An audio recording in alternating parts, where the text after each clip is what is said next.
Orang-orang dari gerombolan Serigala Putih itu memandang Empu Baladatu dan Empu Songgondaru berganti-ganti. Salah seorang dari mereka pun kemudian berkata, "Kami bersumpah, kami tidak akan mempergunakan senjata kami, selain untuk mempertahankan hidup kami jika kami diserang. Ambillah, aku kira Kakang Empu Songgondaru dan para prajurit Singosari tidak akan berkeberatan. Karena sebenarnya senjata semacam itu bukannya satu-satunya senjata yang kalian miliki. Meskipun senjata itu kalian tinggalkan, tapi jika jiwa kalian masih tetap kelam, maka besok kalian tentu sudah akan menggenggam senjata serupa." Orang-orang Serigala Putih masih termangu-mangu. Empu Songgondaru pun kemudian tidak dapat berbuat lain karena adiknya seolah-olah sudah menghadapkannya pada suatu sikap tertentu. Karena itu maka katanya, "Baiklah, tapi kalian harus benar-benar memegang janji dan sumpah kalian bahwa kalian hanya akan mempergunakan untuk mempertahankan diri." Orang-orang gerombolan Serigala Putih itu saling berpandangan sejenak. Namun kemudian salah seorang dari mereka berkata dengan nada yang dalam, "Terima kasih. Kami mengucapkan terima kasih tiada taranya. Dengan demikian maka jiwa kami seolah-olah telah kalian selamatkan dua kali. Yang pertama bahwa kami tidak terbunuh di dalam pertempuran ini. Kedua bahwa kami diperkenankan membawa senjata kami. Meskipun dengan janji bahwa senjata-senjata itu hanya akan kami pergunakan untuk mempertahankan diri." "Pergilah," jawab Empu Songgondaru, "dan cobalah mengenal diri sendiri sebaik-baiknya." "Ya Empu," jawab orang itu pula, "kami akan mohon diri. Mudah-mudahan kami mendapat kesempatan untuk mandang ke dalam diri kami masing-masing, mengenang apa yang telah kami perbuat dan mengambil sikap yang benar di hari-hari mendatang. Bagus, pertahankan sikap dan pandangan itu." Orang-orang dari gerombolan Serigala Putih itu pun mengangguk-angguk seakan-akan mereka telah berjanji pada diri sendiri bahwa mereka akan berbuat sebaik-baiknya di kemudian hari. Demikianlah maka mereka pun kemudian minta diri sambil membawa mayat kawan-kawan mereka dan memungut senjata masing-masing. "Pergilah," berkata Empu Baladatu, "tapi di manakah padepokan kalian? Aku ingin mengetahuinya. Bahkan mungkin pada suatu saat aku singgah ke padepokanmu." Orang-orang itu saling berpandangan sejenak, namun nampak keraguan-raguan membayang di wajah mereka. "Jika kalian jujur sampai ke dalam hati kalian, tidak akan berkeberatan menunjukkan padepokanmu," ucap Empu Baladatu. Salah seorang dari mereka pun kemudian menjawab, "Sebenarnya kami tidak tinggal dalam satu padepokan, namun kami memang terdiri dari satu perguruan. Guru kami adalah pemimpin kami yang terbunuh, tapi ia bukan seorang yang langsung mengajari kami. Di bawah pemimpin kami yang terbunuh ada beberapa orang yang telah mendapat kepercayaannya untuk mengajari kami. Siapakah mereka? Tentu ada di antara kalian." Orang yang menjawab itu melanjutkan, "Baiklah, aku tidak bersembunyi lagi, karena aku merasa bahwa nyawaku telah diselamatkan. Di antara mereka adalah aku dan 4 orang lagi, dan seorang dari kami telah terbunuh bersama pemimpin kami itu." Empu Baladatu mengangguk-angguk, tapi ternyata bahwa perbedaan tingkat mereka tidak begitu jelas nampak pada ke-15 orang yang sudah barang tentu orang-orang pilihan itu. "Kau belum menyebutkan di mana padepokanmu?" Orang itu masih ragu-ragu, namun kemudian jawabnya, "Kami berasal dari padepokan Semuwun di sebelah hutan Gandarau." Lembu Ampal mengerutkan keningnya. Dengan ragu-ragu ia mengulang, "Gandarau? Jadi kalian adalah orang dari daerah hutan Gandarau?" "Ya." Lembu Ampal memandang orang-orang itu seorang demi seorang, lalu katanya, apakah benar katamu bahwa pemimpinmu yang terbunuh itu orang pertama di padepokanmu? Orang itu ragu-ragu lalu jawabnya, ya, ia adalah orang pertama. Empu Ampal tidak membantah, tapi ia bertanya pula, dan apakah kalian masih mempunyai jalur yang sama dari perguruan kalian dengan orang yang kalian sebut dari gerombolan macan kumbang? Orang itu ragu-ragu pula, namun ia pun menjawab, agaknya memang demikian, tapi kami terpisah oleh kepentingan yang sama, sehingga kami saling berebut dan bersaing. Itulah sebabnya kami menjadi saling mendendam. Empu Ampal mengangguk-angguk, tetapi ia tidak bertanya lebih jauh. Demikianlah orang-orang berilmu hitam itu pun kemudian meninggalkan tempat itu sambil membawa mayat kawan-kawan mereka.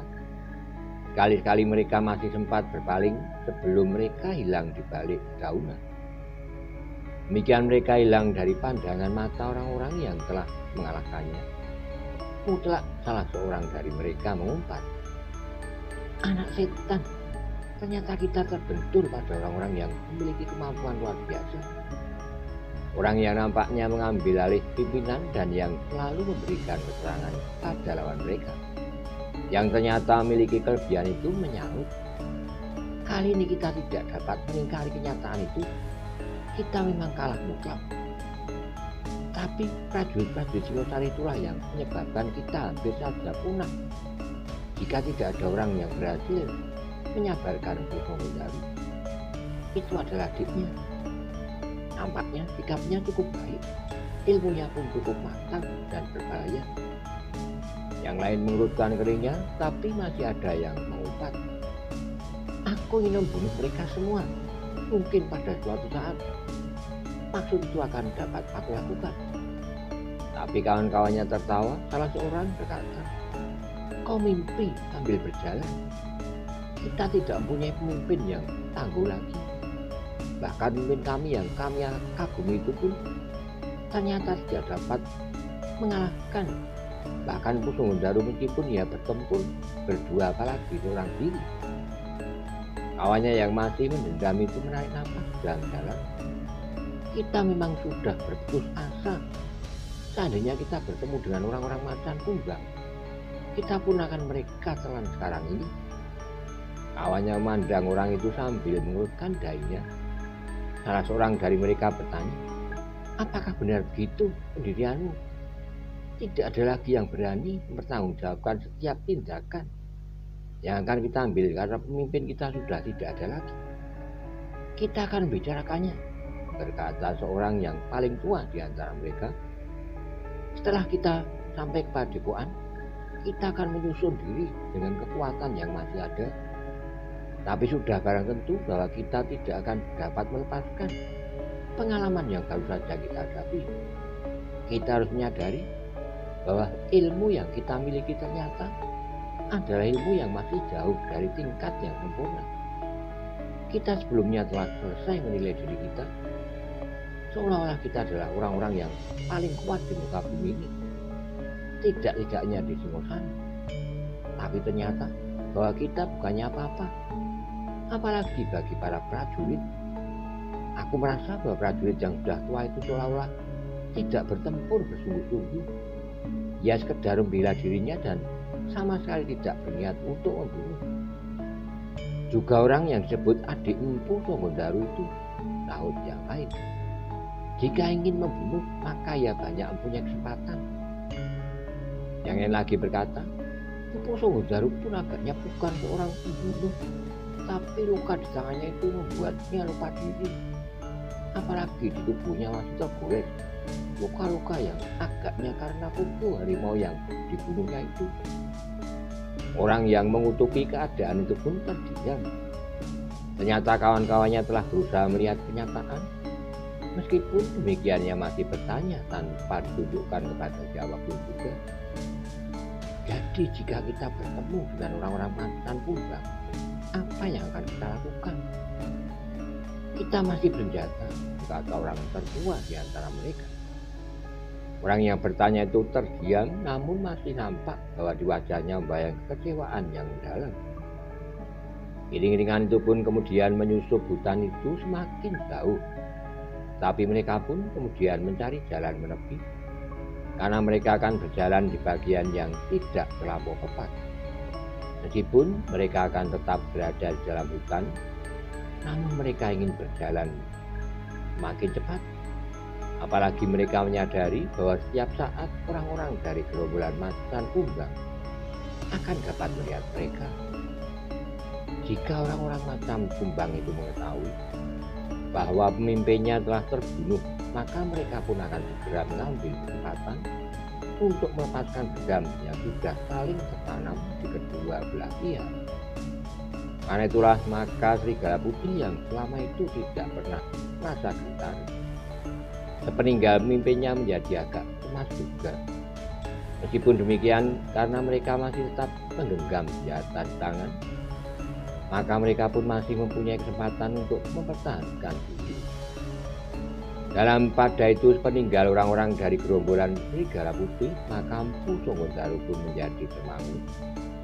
Seperti penyesalan nampak membayang di wajahnya, bahwa telah terjadi pembunuhan oleh tangannya, namun ia tidak dapat menghindari kemungkinan itu, karena keadaan yang telah memaksanya.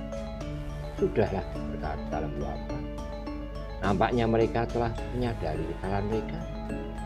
Jika dalam pertempuran timbul korban jiwa, itu bukannya suatu hal yang aneh dan berlebihan.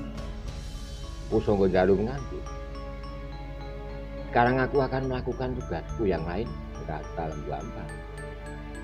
Tuanku Ronggowuni dan Tuanku Maisa Cempaka memerintahkan mengambil harimaunya, bertanya Mpu Baladatu.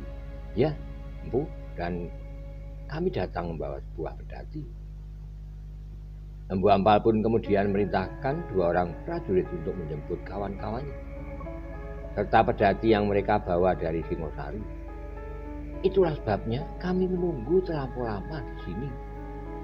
Lembu Ampal tersenyum, katanya. Kami berjalan seperti siput yang merambat, dan dengan demikian kalian terpaksa bermalam di sini, berkata Mpu Songgondaro. Lembu Ampal menggelengkan kepalanya, jawabnya, tidak. Kami akan berjalan lagi seperti siput. Kapanpun kami akan sampai di Singosari, kami akan bergantian tidur di sepanjang jalan di dalam pedati itu, bersama dengan harimau yang sudah terikat itu. Jika yang sedang tidur itu lengah dan tangannya terjulur ke mulut harimau yang marah itu, maka tangan itu akan segera putus. Lembu Ampal tertawa lalu katanya pada perwira muda yang memimpin para prajurit itu, bukankah kita dapat tidur sambil duduk di punggung kuda yang berjalan pelan-pelan? Perwira itu tersenyum. Setelah mereka menunggu sejenak, maka iring-iringan prajurit Singosari yang lebih banyak jumlahnya telah datang bersama sebuah pedati yang berjalan lambat sekali. Masukkanlah harimau yang masih hidup itu ke dalam pedati, perintah perwira muda yang memimpin para prajurit Singosari itu. Para prajurit itu pun kemudian dengan hati-hati mengangkat harimau yang terikat itu. Sebuah auman yang dahsyat terdengar. Harimau itu meronta dengan sekuat tenaganya, tapi katan janget itu tidak dapat diputuskannya. Bahkan kaki-kakinya merasa menjadi sakit dan nyeri, sehingga akhirnya harimau itu berdiam diri.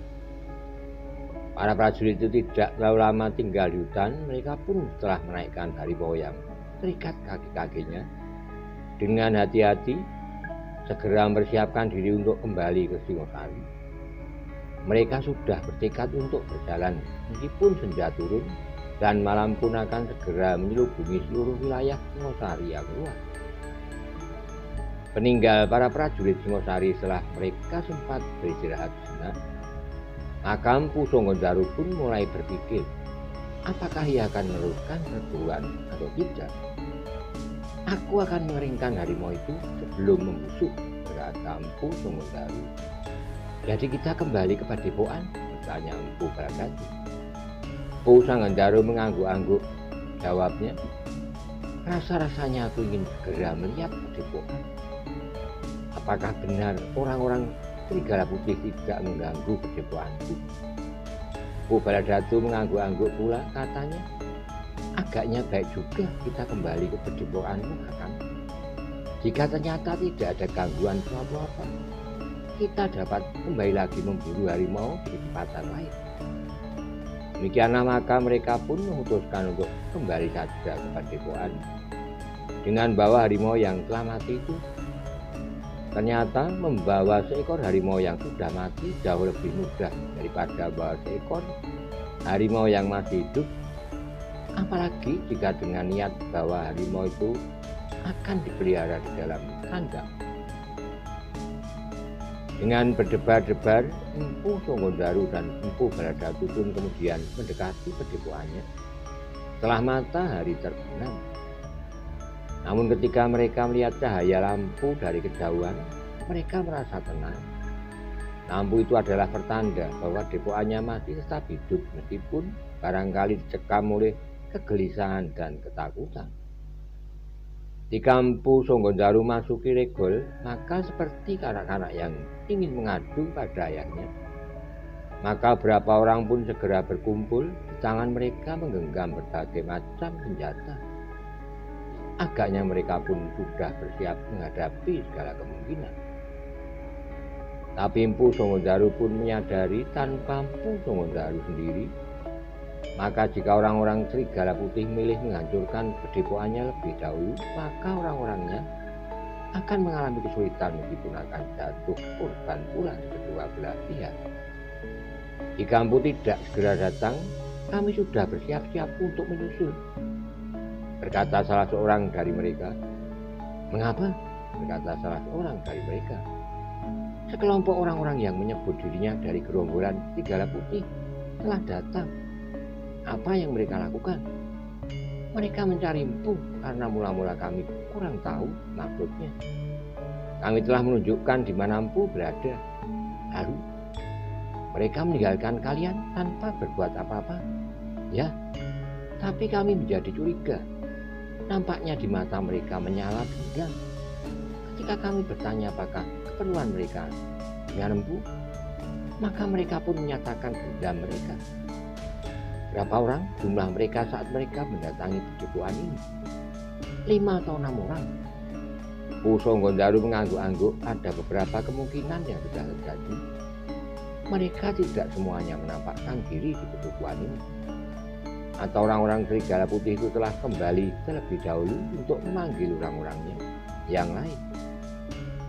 Karena pemimpinnya ingin melakukan pekerjaannya dengan meyakinkan bahwa mereka tidak akan mengulangi lagi untuk kedua kalinya. Apakah Empu telah bertemu dengan mereka? Ya, dan terjadi perselisihan. Ya, Empu berhasil mengalahkan mereka. Ya, kami sudah menduga bahwa Empu Songgondaru dan Empu Baladatu akan dapat mengatasi kesulitan itu. Tidak sesederhana seperti yang kalian duga. Sebenarnya kami pun tidak dapat melawan mereka. Karena ketika mereka mengepung kami jumlahnya menjadi 15 orang. 15, ya. Dan kami berenam tidak mampu melawan 15 orang meskipun mereka bukan orang-orang yang memiliki ilmu yang cukup tinggi. Tapi jumlah mereka yang banyak itu telah menyulitkan kami. Jadi adalah kebetulan sekali bahwa prajurit-prajurit Singosari sedang berada di hutan. Orang-orang padepokan itu termangu-mangu. Empu Songgondaru yang kemudian turun dari kudanya dan berdiri di antara orang-orangnya yang tidak sabar, terpaksa menceritakan apa yang telah terjadi di hutan perburuan itu. Baru setelah orang-orangnya mengangguk-angguk sambil menarik nafas lega, Empu Songgondaru berkata, "Aku akan mengeringkan harimau. Sediakan alat-alat dan ramuan yang aku perlukan. Sekarang Empu, ya sekarang aku ingin menunjukkan pada adikku bagaimana aku mengawetkan binatang buanku." Berapa orang santri pun menjadi sibuk. Mereka yang tidak terbiasa menyediakan ramuan pun segera melakukannya meskipun malam menjadi semakin gelap. Halaman belakang padepokan yang luar itu pun segera menjadi terang. Berapa obor dipancangkan di sekitar ramuan yang telah disiapkan untuk mengawetkan harimau yang sangat besar itu. Para cantrik yang sudah biasa melihat Empu Sunggondaru membawa hasil buruan kembali dari hutan, masih juga heran melihat seekor harimau loreng yang sangat besar itu. Apalagi mereka kemudian mengetahui bahwa kulit harimau itu sama sekali tidak luka oleh senjata. Empu Sunggondaru telah menangkap harimau itu dengan tangannya, jadi salah seorang cantriknya. Yang lain mengangguk sambil menyaut, ya. Dan ternyata Empu Sunggondaru mampu, meskipun pada tubuhnya terdapat beberapa gores luka. Dalam pada itu Empu Sunggondaru pun segera mulai dengan pekerjaan yang sudah seringkali dilakukannya, mengawetkan binatang buruan. Empu Baladatu menunggui kerja kakaknya dengan aktifnya. Ia pun ternyata tertarik untuk mempelajarinya. Apabila pada suatu saat ada kesempatan, maka Empu Baladatu berniat untuk belajar ramuan apa saja yang diperlukan dan cara yang agak rumit untuk melakukan pengawetan itu. Tapi yang lebih menarik bagi Empu Baladatu adalah orang-orang berilmu hitam itu sendiri. Rasa-rasanya ada suatu dorongan padanya untuk datang mengunjungi orang-orang yang disebut berilmu hitam, tapi yang mempunyai beberapa kelainan dari ilmunya. Meskipun demikian, mata Empu Baladatu yang tajam dan mengenalinya dengan baik terhadap ilmu hitam itu, ia dapat menangkap beberapa kesamaan pada sumber geraknya. Karena itulah, maka nampaknya orang-orang berilmu hitam itu sangat menarik perhatiannya. Malam itu, Empu Baladatu telah menyaksikan bagaimana kakaknya mengawetkan binatang buruan, sehingga jumlah binatang yang berjajar di rumahnya telah bertambah dengan seekor harimau loreng yang sangat besar. Namun demikian, Empu Baladatu merasa seolah-olah kedatangannya itu sia-sia. Ia tidak akan dapat mengemukakan maksudnya setelah ia mengetahui bagaimana tanggapan kakaknya yang sebenarnya terhadap pimpinan pemerintahan Singosari yang sedang berjalan. Ternyata kakaknya sangat mengagumi kedua anak muda yang memegang pemerintahan itu, Ronggowuni dan Maisa Cempaka. Dan ia pun telah melihat sendiri bagaimana anak muda yang bernama Ronggowuni itu mampu menangkap seekor harimau, melampaui kemampuan kakaknya. Jika kakaknya berhasil menangkap harimau itu mati, maka Ronggowuni berhasil menangkap harimau itu hidup-hidup. Tapi Empu Baladatu bukan orang yang mudah berputus asa.